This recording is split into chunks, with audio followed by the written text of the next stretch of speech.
UKLO 1 year masters. No IELTS required up to 5 years visa. High visa success rate. అంటే నార్మల్గా మీరు ఈ జర్నీలో ఇన్నాళ్ళు ఈ జర్నీలో in spite of all the flops and hits or in spite of the history you created ఇవన్నీ పక్కన పెడితే where do you find yourself in the film industry today అని చెప్తే అడిగితే ఏం చెప్తారు సార్?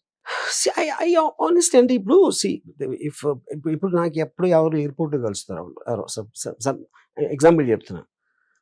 ఒక ఒక female she told me that రాత్రి నా ఫేవరెట్ సినిమా అని చెప్పింది.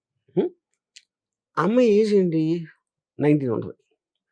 రాత్రి సినిమా వచ్చి 33 years అయిపోయింది. అంటే అమ్మాయి పుట్టిన తర్వాత 10 ఏళ్ళు ఆ సినిమా వచ్చి రిలీజ్ అయ్యాక 10 years తర్వాత ఈ అమ్మాయి పుట్టింది. ఎక్కడ చూస్తుంటుంది? ఆబ్వియస్గా టీవీలో ఎక్కడ చూస్తుంది. అంటే ఆ సినిమా అప్పుడు తీసింది ఈ జనరేషన్ కూడా ఎంతో కొంత ఎవరో ఒకళ్ళు ఇద్దరు కనెక్ట్ అవుతుందంటే అది it is like leaving a footprint. ఆ ఫుట్ ప్రింట్ ఎంతమందికి తగిలింది, చూసారు, ఎంతమంది ఎఫెక్ట్ అయ్యారు అనేది it's anybody's guess. Even I can't say అప్పుడు అది ఎవరు చూశారు, ఎప్పుడు చూశారు, ఎందుకు చూశారు అని. ఎందుకంటే నేను పర్సనల్గా నేను అసలు ట్రాక్ చేయను.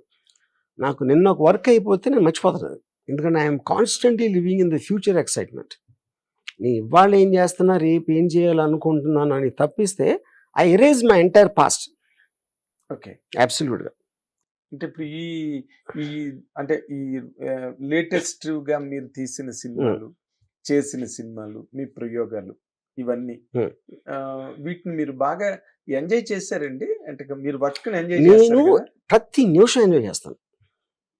ఇప్పుడు వర్క్ అనేది ఏంటి? ఒక మూవీ ఉందనుకోండి, it is a series of decisions which are taking over a long period of time. All of them come together. Coming together ఎవరికి? డైరెక్టర్కి ఎప్పుడు రాదు, అది ఆడియన్స్కి వస్తుంది. మీరు ఇక్కడ ఒక డెసిషన్, ఇవాళ మధ్యాహ్నం ఒకటి అది మార్చాం, ఏదో షార్ట్ తీసాం, ఇలా పెట్టి in the process of that you will never have a totality, which is the reason many directors get surprised with their failure. ఎందుకు? బికాస్ మనం ఇంత ఆలోచించి ఇన్నిసార్లు ఆలోచించి డిస్కషన్లు చేస్తే ఆడియన్స్ ఏమో 2 గంటల్లో బాగాలేదని చెప్పేస్తే అది ఎలాగ పాసిబుల్? అది and this is something which happens to everybody every time. అప్పుడు అది దానికి మెయిన్ రీజన్ ఏంటంటే మీరు ఏ టైంలో, ఏ మూడ్లో, ఏ స్టేట్ ఆఫ్ మైండ్లో మీరు ఒక డెసిషన్ తీసుకున్నారో అదే మైండ్ సెట్ తోటి ఆడియన్స్ అనేవాడు థియేటర్లోకి రాడు. వాడి మైండ్ సెట్ కంప్లీట్గా డిఫరెంట్గా ఉంటుంది. వాడు నిన్నేం సినిమా చూశాడు, ఆ టైప్ సినిమా ఏం చూశాడు, లేకపోతే దాని గురించి ఏం ఎక్స్పెక్ట్ చేశాడు, ఏం ఎక్స్పెక్ట్ చేయలేదు, ఇలాంటి రకరకాల ఫ్యాక్టర్స్ అది ఏ డైరెక్టర్ కూడా తీసుకోలేడు. పరిగణలోకి తీసుకుంటాం అనేది ఇంపాసిబుల్. అది అంటే మీరు అన్నారు కాబట్టి దానికి ఇప్పుడున్న ప్రెసెంట్ కాంటెక్స్ట్, ప్రెసెంట్ సెనేరియోని కనుక మిక్స్ చేస్తే ఈ మధ్య రిలీజ్ అయిన సినిమాలు బాగా డబ్బులు ఖర్చు పెట్టి పెద్ద బడ్జెట్స్, అంటే మంచి రిసెప్షన్ ఉన్న హీరోలు చేసిన సినిమాలు కూడా చాలా వరస్ట్ ఫ్లాప్స్ అవుతున్నాయి. మీరు గమనించారో లేదు? I wouldn't say ఈ మధ్యలో నేను చెప్పను. I think it happens all the time it happens. Unexpected films fail అవడానికి. ఇంట్రెస్టింగ్ థింగ్ ఏంటంటే ఇప్పుడు ఎస్పెషల్లీ పెద్ద సినిమాలు అంటే బిగ్ బడ్జెట్, మీరు 100 కోట్లు 90 కోట్లు అని చెప్తారు చూడండి, they're much more difficult for anybody to understand ఎలా తయారవుతున్నాయి. ఎందుకంటే the number of people involve, ఇక్కడ సీజీ వస్తుంది, అక్కడ ఇది వస్తుంది అని ఎవరికి ఆడి ఏదేదో ఊహించుకుంటారు. అది మొత్తం అయ్యి ఫైనల్ చూసినంత వరకు ఎవరికి తెలియదు, ఇంపాసిబుల్. ఎగ్జాక్ట్లీ. డైరెక్టర్ కూడా తెలియదు.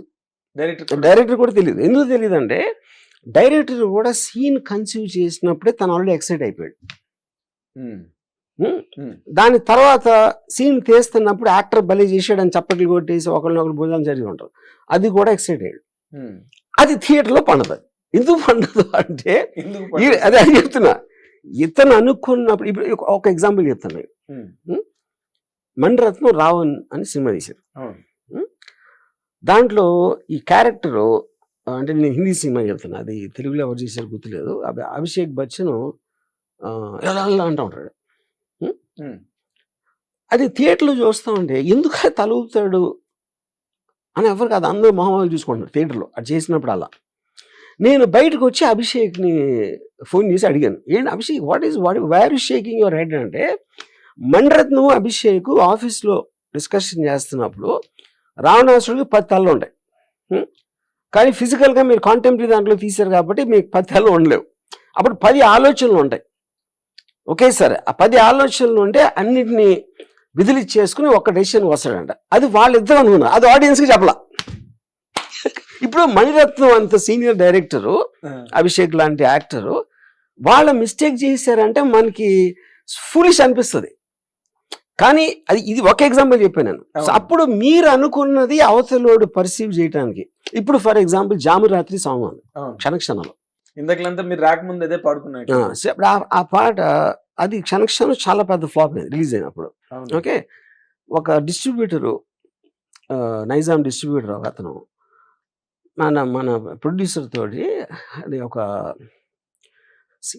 నేషనల్ ఫేమ్ శ్రీదేవిని పెట్టుకుని ఒక్క డ్రెస్ వేసి కూర్చోబెట్టి పాడిస్తాడని ఎంత పొగరండి ఆడికి అని నన్ను బూతులు తిట్టాడు. నాకు నిజం అనిపించింది. ఇది మీరు ఆ పాయింట్ ఆఫ్ వ్యూలో చూస్తే అది కరెక్ట్ అనిపించింది.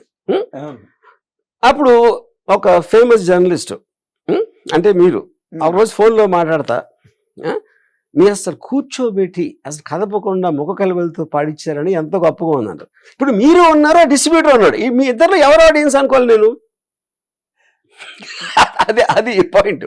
సో ఇప్పుడు నేనేం చేశాను, నేను అసలు ఎందుకు తీసాను చెప్తాను. అది క్షణక్షణం సినిమా తీసిన ఒకే ఒక్క రీజన్, నేను శ్రీదేవి గారిని ఇంప్రెస్ చేయడానికి తీసాను. శ్రీదేవి గారిని ఇంప్రెస్ చేయటం నా దర్శకత్వ చాకచక్యంతో అదొక్కటే నా మోటివ్, ఇంకేమీ ఆలోచించలేదు దాని గురించి. అప్పుడు శ్రీదేవి గారు ఏంటంటే ఆ టైంలో she put on little weight and ఆవిడ ఎక్స్పోజింగ్ అన్ని చేయట్లేదు. ఇప్పుడు నేను మాస్టర్ జీ లేకపోతే అంతకుముందు సినిమాల్లో షీ వాజ్ హిమ్మత్ వాలా సినిమాలు చాలా ఎక్స్పోజింగ్ చేశారు. నా ఉద్దేశం అలా తీయాలని. కానీ ఎప్పుడైతే ఆవిడ ఇలాంటి వెయిట్ పుట్ ఆన్ చేశానండి, ఆ డ్రెస్సులు వేస్తే నా బాగుండదు అది ఇది అని చెప్తే, ఇంకా అప్పుడు నేను అది చూపెట్టలేనప్పుడు ఉట్టి మొహం యూజ్ చేసి ఏం చేద్దాం అనే ఐడియా వచ్చింది.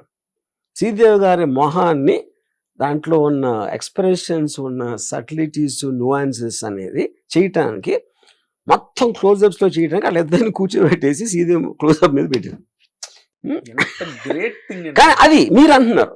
కానీ ఆ డిస్ట్రిబ్యూటర్ అప్పుడు అంటే ఇప్పుడు ఆ రోజుల్లో రిలీజ్ అయినప్పుడు శ్రీదేవి గారి చాలా డాన్సులు గీన్స్లు అలాంటి ఎక్స్పెక్ట్ చేస్తారు అందరూ. మిస్టర్ ఇండియా ఆ సినిమాలో చాల్బాజ్ అని. దాని తర్వాత చూస్తే ఏదో చాలా అదేంటి ఒక స్టిఫిల్ చేసేసిన ఫీలింగ్ వచ్చింది. నేను అతనే రిప్రజెంట్ చేయడానికి కూడా అంటలేదు, అదొక్కటే కారణం కూడా నేను అంటలేదు. నేను వ్యూ పాయింట్స్ చెప్తున్నా. అలాగే ఇప్పుడు మీరు నాగేంద్ర అనే జర్నలిస్ట్కి ఒక వ్యూ పాయింట్ ఉంది, ఆ డిస్ట్రిబ్యూటర్కి ఉంది, ఇంకోటి ఎవరో సుబ్బారావుకి ఉంది, అప్పారావుకి ఉంది, నాకు ఉంది. వీళ్ళందరూ కూడా ఆడియన్సే. అవును సార్. ఏళ్లలో ఎవరికి మ్యాచ్ అవుతుందని ఏ డైరెక్టర్కి తెలియటం అనేది ఇంపాసిబుల్. సేమ్ సీన్ ఒకటి నచ్చుతుంది, ఇంకోటి నచ్చదు. ఆ టేస్ట్ డిఫరెన్స్ ఉన్నప్పుడు కామన్ గా కనెక్ట్ అవటం అనేది ప్యూర్లీ యాక్సిడెంటల్ గా అవుతుంది. అది నేను చెప్పేది.